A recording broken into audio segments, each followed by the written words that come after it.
For thousands of years, civilizations have found ways to recycle waste into fertile soil.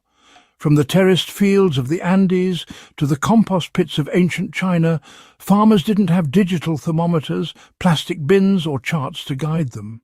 They relied on observation, patience and the natural cycles of decay. Among the communities that preserved this timeless knowledge into the modern age, the Amish stand out. Their method of composting is so simple it almost feels too ancient, too basic. And yet it produces the black, living soil every farmer or gardener dreams of. So, why are we complicating something our ancestors already perfected?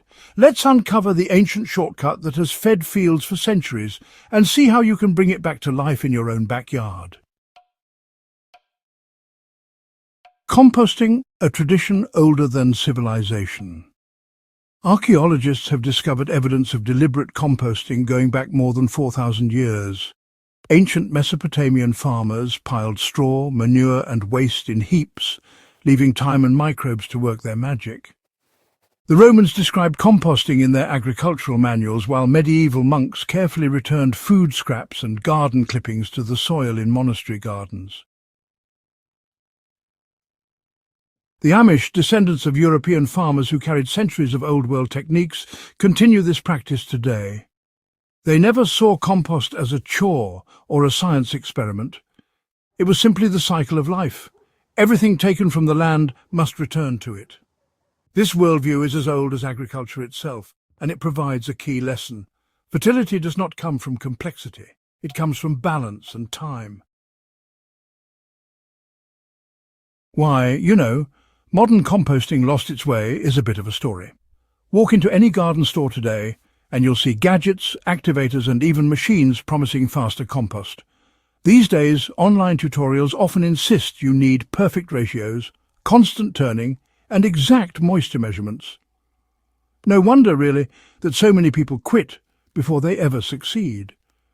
Composting has been turned into an artificial process, when, in truth, it has always been a natural one. The Amish remind us, in their quiet way, that the soil doesn't need us to engineer it. Microbes, fungi, worms and beetles are perfectly capable of breaking down organic matter without interference. Our job is not to control every step, but simply to create the conditions for life to thrive. The ancient shortcut, as it were, is to layer, cover and wait. At the heart of the Amish style is a pattern familiar to farmers throughout history: layer, cover and wait. Layering ensures that there's always a balance between wet and dry, between the nitrogen-rich greens and carbon-rich browns. Instead of measuring, they judge by sight and feel. If the pile looks soggy, they throw in straw or leaves. If it looks too dry, they add manure, weeds or kitchen scraps. This mirrors how ancient farmers piled crop residue and animal waste after harvest. Covering is equally vital. In medieval Europe, compost heaps were often covered with turf or straw. The Amish still cover piles with boards, tarps or straw to shield them from heavy rain or scorching sun. This keeps the pile moist and prevents nutrients from washing away. Waiting is the forgotten art. Where modern guides promise finished compost in 8 to 12 weeks, the Amish, like the ancients, think in seasons, not weeks. A pile left for 6 months to a year develops humus more stable and fertile than anything rushed. The soil receives not just broken down matter, but a living inoculant full of fungi and beneficial microbes. Large piles, an old world secret. If you've ever wondered why old farm compost heaps were so massive, the answer is simple. Size retains life. Small modern backyard piles often dry out, freeze or fail to heat. But a heap at least 3 feet in every direction holds warmth, moisture and microbial colonies. This was as true on a Roman farm as it is on an Amish homestead. By building big, you give the pile resilience. Even if the outer layers dry out, the core remains active. Over months, worms and fungi steadily transform the mass into rich soil. livestock bedding and ancient fertility. These are, well, at the heart of rich Amish compost. One of the reasons it's so effective is their reliance on livestock bedding, which is basically straw mixed with manure.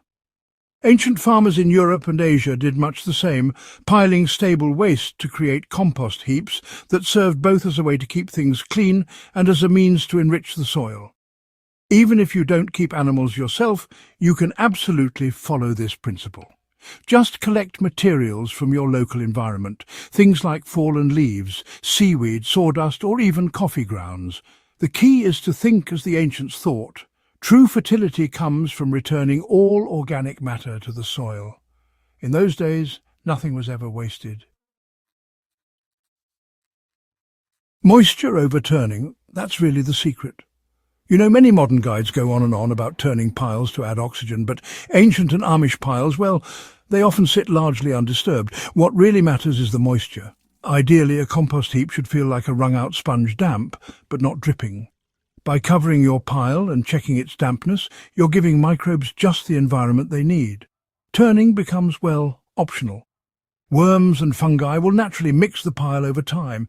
This is how farmers did it for millennia, letting life do the labour. The result? Humus worth waiting for. After several seasons of rest, the pile shrinks and darkens into humus. It smells, well, like the forest floor, not like rot. This material is honestly the closest thing to gold a gardener can create. It feeds crops steadily, improves water retention and, rebuilds soil structure. The Amish spread this compost generously over their fields, echoing the practices of their ancestors. Gardeners can do the same, 2 inches across beds before planting, a ring around fruit trees, or blended right into potting soil for containers. The result is soil that quite simply feeds itself year after year. Why does the shortcut endure? Well, the Amish shortcut endures because it's rooted in the same wisdom that sustained farmers for thousands of years. Let nature lead. Composting is not a race to the finish line, but really a seasonal rhythm. When you stop overcomplicating things, you find yourself participating in a cycle older than civilization itself. In a world obsessed with speed and gadgets, the ancient method teaches patience. And patience, in turn, rewards you with soil that not only nourishes crops, but also restores the bond between human and earth. The ancient Amish shortcut to compost is, honestly, not really a trick at all. It's a return to the wisdom of our ancestors, who knew that the simplest methods were often the most powerful. By layering, covering and waiting, you can create the same black, fertile soil that has fed humanity for ages. If this guide inspired you, do consider subscribing to In the Beginning for more journeys into timeless survival knowledge and forgotten farming practices. And share this with anyone who wants to reconnect with the ancient ways of living close to the earth.